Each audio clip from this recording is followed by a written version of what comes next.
So you're probably wondering, what's the difference between a revocable trust and an irrevocable trust?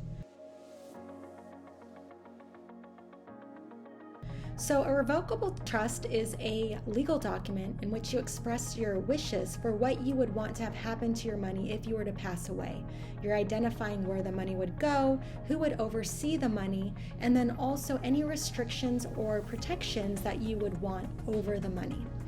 And during your lifetime, you're going to be able to retain ownership over any of the assets in your revocable living trust, meaning you could sell them, keep them, invest them, whatever you want to do.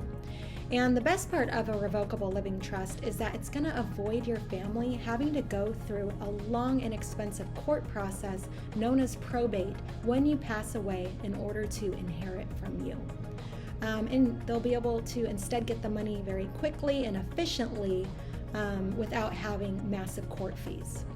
Now, an irrevocable trust is going to be similar to a revocable living trust because it can hold assets during your lifetime, and it will also avoid your family having to go through that long and expensive court process called probate when you die. But it's different from a revocable trust because you typically can't alter or change the irrevocable trust once it's been created. So there's very limited circumstances in which somebody would actually want to set up an irrevocable trust, but it's typically when the creator of that trust is trying to reduce their estate tax liability when they die, or if they're trying to qualify for a certain government program and they don't want those assets counted,